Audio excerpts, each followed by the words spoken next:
அழகே அழகு சீரியல்ல மதி சுரேஷோட மோதல் காதல்ல தான் முடியும்னு நினைக்கிறவங்க நம்ம சேனலுக்கு சப்ஸ்கிரைப் பண்ணிட்டு லைக் பட்டனை தட்டி விட்டுருங்க. காருக்குள்ள செம பஞ்சாயத்து போயிட்டு இருக்குது.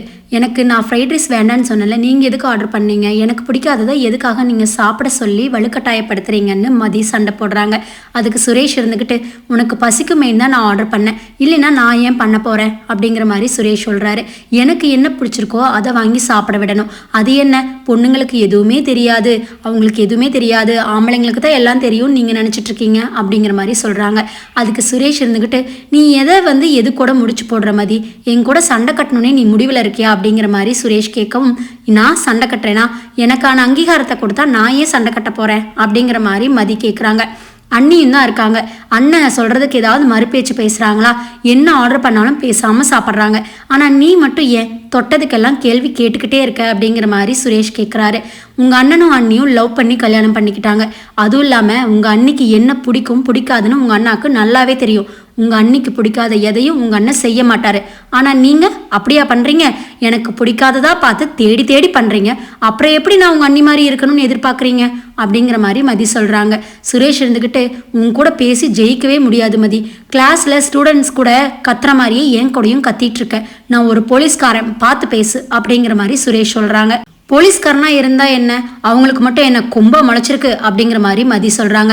சுரேஷ்க்கு உடனே கோவம் வந்துடுது. உங்ககிட்ட எல்லாம் பேசவே முடியாது மதி அப்படிங்கிற மாதிரி சொல்லிட்டு காரை விட்டு கீழே இறங்கி கோவமா நடக்க ஆரம்பிக்கிறாங்க.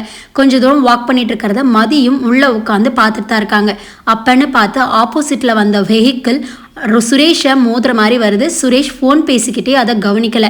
ஃபோனில் யாரு கூடயும் ரொம்ப கோவமாக டீப்பாக பேசிட்டு இருக்காரு. காருக்குள்ளே உட்காந்துக்கிட்டு மதி அதை பார்த்துக்கிட்டே இருக்காங்க. லாரி அவர்கிட்ட வந்து மோத போகுது. இதை பார்த்த மதினால காருக்குள்ள உட்காந்துருக்க முடியல. ஓடி போய் சுரேஷை பிடிச்சி இழுக்கிறாங்க. 2 பேரும் உருண்டு கீழே விழுகிறாங்க. சுரேஷ்க்கு அங்கே என்ன நடந்ததுன்னே தெரியல.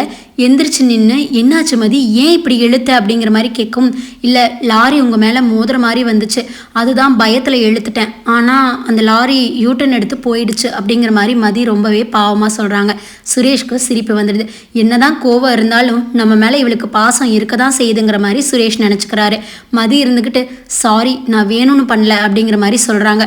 சுரேஷும் இருந்துக்கிட்டு, சாரி நானும் வந்து ஹோட்டலில் அப்படி நடந்திருக்க கூடாது, எனக்கு ரொம்ப பசி ஆயிடுச்சா, அதனால ஏதாவது ஒன்று சீக்கிரம் சாப்பிட்டா போதுன்னு உன்னை பற்றி யோசிக்காமல் எனக்கு பிடிச்சதையே நான் ஆர்டர் பண்ணிட்டேன், என் மேலே தப்பு தான் மதி, என்னையும் மன்னிச்சுக்கோ அப்படிங்கிற மாதிரி சுரேஷ் சொல்கிறாங்க. அதுக்கு மதி இருந்துக்கிட்டு, சரி பரவாயில்ல விடுங்க, வாங்க போகலாம் அப்படிங்கிற மாதிரி காருக்குள்ளே போய் ஏற போகிறாங்க. இங்கே மலரும் பாக்கியராஜும் ரொம்பவே அந்யோன்யமாக உட்காந்து பேசி சிரிச்சுக்கிட்டு இருக்காங்க. அந்த சத்தம் வெளியில் வரைக்கும் கேட்குது. அவர் ரொம்ப நாள் கழித்து சிரிக்கிற மாதிரி 2 பேர்த்துக்குமே ஃபீல் ஆகுது. அப்பன்னு பார்த்து கோயிலுக்கு போன ராகவனும் லக்ஷ்மியும் உள்ள என்ட்ராகிறாங்க. இவங்க 2 பேரும் சிரிச்சிட்டு இருக்கிறத பார்த்துட்டு, லக்ஷ்மி இது என்ன வீடா, மலரு என்னதான் நினச்சிட்டு இருக்க அப்படிங்கிற மாதிரி கத்துறாங்க. மலர் எந்திரிச்சு நின்றுக்கிட்டு, இல்லை அத்தை சும்மா தான் பேசிக்கிட்டு இருந்தோம் அப்படிங்கிற மாதிரி. ஏன் வீட்டில் ஒரு வேலையும் இல்லையா, உட்காந்து நடு வீட்டில் உட்காந்துக்கிட்டு கூத்தடிச்சிட்டு இருக்கிறீங்க அப்படிங்கிற மாதிரி லக்ஷ்மி கேட்குறாங்க. அதுக்கு பாக்கியராஜ் இருந்துக்கிட்டு, இல்லைம்மா அவள் வேலை செய்கிறன்னு தான் சொன்னான், சும்மா ஒரு 10 நிமிஷம் உட்காந்துட்டு போகணுன்னு நான் தான் சொன்னேன் அப்படிங்கிற மாதிரி சொல்கிறாங்க. அதுக்கு ராகவன் இருந்துக்கிட்டு, ஏண்டா இப்படியே உட்காந்துக்கிட்டா வீட்டு வேலையெல்லாம் எப்படி செய்கிறது, சிரிப்பு சத்தம் வெளியில் வரைக்கும் கேட்குது, அன்னைக்கு மாதிரி மாப்பிள்ளை வந்துட்டா என்ன பண்ணுறது, அதுவும் இல்லாமல் வீதியில் போகிறவங்களாம் நம்மளையே திரும்பி திரும்பி பார்த்துட்டு போகிறாங்க, என்னதான் நினச்சிட்டு இருக்கிறீங்க, வர வர குளிர் விட்டு போச்சு அப்படிங்கிற மாதிரி ராகவன் சொல்கிறாரு.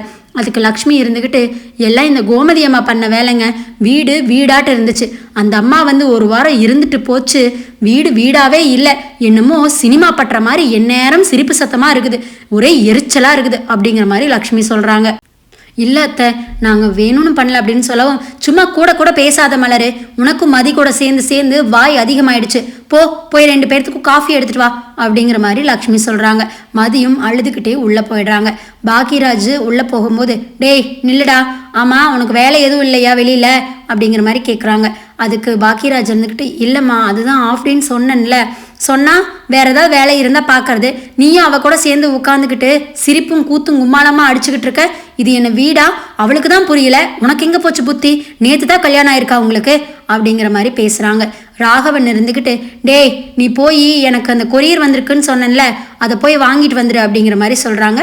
அதுக்கு பாக்கியராஜ் இருந்துக்கிட்டு, சரிப்பா நான் போய் வாங்கிட்டு வந்துடுறேன் அப்படிங்கிற மாதிரி சொல்லிட்டு கிளம்புறாங்க. இங்கே காருக்குள்ளே 2 பேரும் ரொம்ப நேரம் அமைதியாகவே வர்றாங்க. சுரேஷ் தான் பேச்ச ஆரம்பிக்கிறாரு. ஏன் மதி எதுக்காக அப்படி பிடிச்சி இழுத்த? நீ சொல்லியிருந்தா நானே விலகிருப்பேன்ல அப்படிங்கிற மாதிரி கேட்குறாங்க.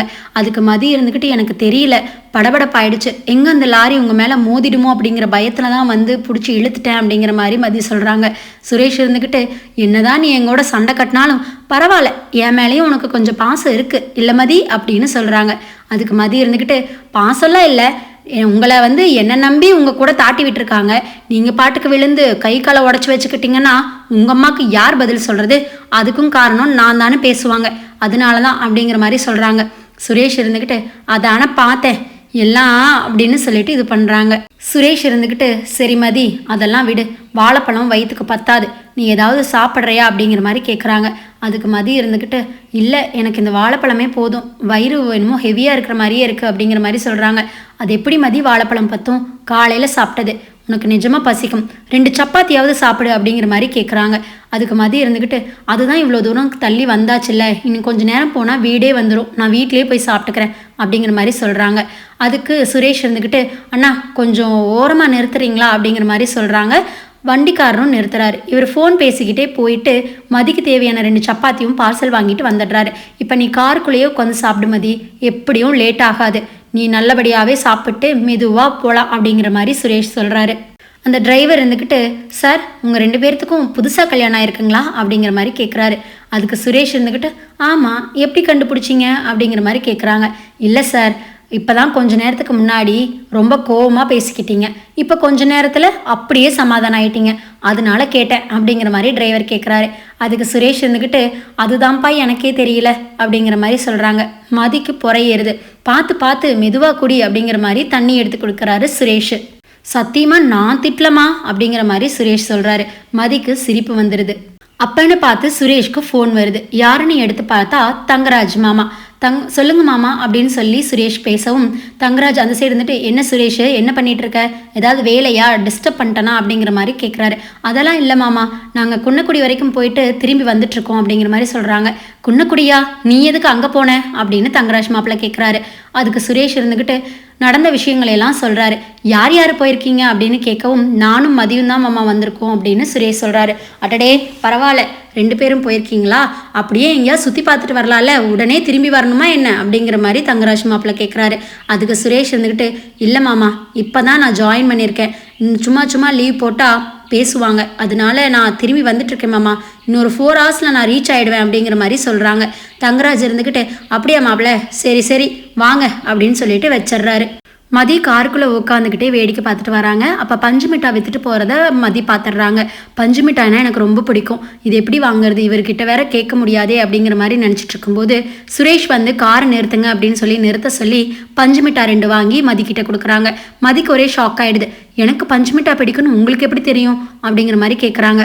தெரியும், நீ சாப்பிடு அப்படிங்கிற மாதிரி சுரேஷ் சொல்கிறாரு. மதிக்கு ஒரே ஆச்சரியமாக போயிடுது. இதுதான் இனி வர எபிசோடுகளில் நடக்குன்னு நான் நினைக்கிறேன் ஃப்ரெண்ட்ஸ். நீங்கள் என்ன நினைக்கிறீங்கன்னு மறக்காமல் சொல்லுங்கள்.